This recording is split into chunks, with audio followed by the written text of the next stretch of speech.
Vamos falar agora sobre a primeira e mais importante e mais extensa matéria das fontes formais, né? E é exatamente por isso, por ser a principal fonte, por ser a mais importante. É aquela que a gente vai se demorar mais, né? Provavelmente, pelo tempo que temos, será a única, né, fonte que a gente vai estudar também. Muito bem.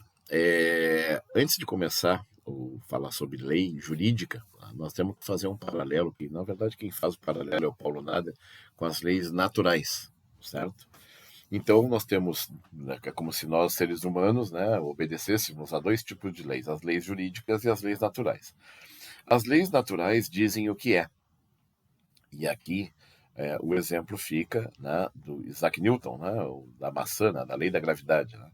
A lei da gravidade é uma lei natural. Não interessa quantas vezes tu largue um objeto, né, a certa altura ele vai cair, ou seja, tem uma força que puxa ele para o chão, né? E isso foi teorizado, né, pelo Isaac Newton, por isso que ele disse o que é, e a lei foi descoberta pelo ser humano, mais especificamente pelo Isaac Newton. Está aqui representado nesse desenhozinho fofo aqui, né? Pois bem, já as leis jurídicas não dizem o que é, elas dizem o que deve ser, né? Elas dizem que tu não deve matar, mas isso não impede que as pessoas matem, né? Elas dizem que tu não deve roubar, mas isso não impede que as pessoas roubem, né? Elas dizem que tu não, que elas são, no caso, né, as leis jurídicas feitas pelo ser humano. Então, no papel cabe tudo, né? O papel aceita tudo, tudo que tu quiser botar no papel, tu bota, né? O direito à felicidade, o direito ao amor, né? E o papel cabe tudo, certo? E esse conflito é importante destacar, porque do ponto de vista filosófico, né, interessante, né? Porque eu já tinha dito para vocês lá no início, né, quando falávamos sobre normas éticas, normas técnicas, né, uma frase que eu gosto muito, que a criança até completar 7 anos ouve 100 mil vezes a palavra não, né? E exatamente, a proporção deve ser mais por aí mesmo, até mais de repente, né, do que isso, para dizer o seguinte, né? A gente é uma coisa, a gente nasce uma coisa e a gente deve ser outra. E a gente é condicionado, catequizado, né, instrumentalizado desde que nasce, né? Desde a tenra idade, tu já sabe o que tu pode, o que tu não pode fazer. Mas é diferente daquilo que tu quer. Por isso é que é preciso de uma norma para dizer o que tu deve fazer, né? E esse conflito entre o que a gente é e o que a gente deve ser é que criam conflitos de ordem psíquica até, né? As pessoas podem desenvolver traumas por causa disso, né? Em função dessa dificuldade de aceitar aquilo que deve ser, né? É como se tu tivesse que engolir isso, né? De alguma forma. E esse momento crítico, né? Quando tu começa a perceber isso, se dá na adolescência também, né? Que alguns de vocês aí, né, estão enfrentando aí, estão terminando a adolescência, é exatamente isso. É um momento crítico onde a tua racionalidade já permite entender que tu quer uma coisa, mas que tu não deve querer aquilo ali, né? Então, é esse o conflito das normas éticas, da vida em sociedade, aquela coisa toda.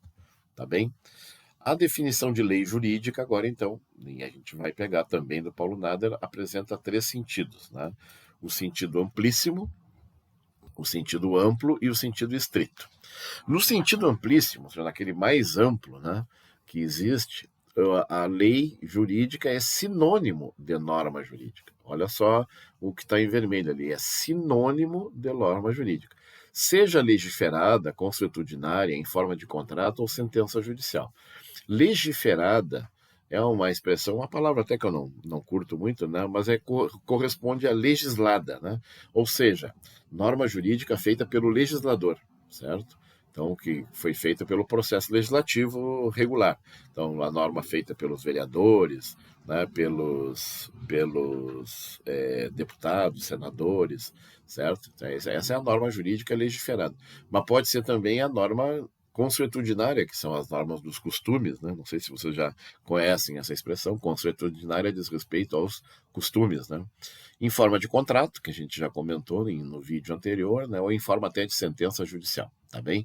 Tudo é norma, tudo é lei, né? A gente diz que tudo é lei, certo?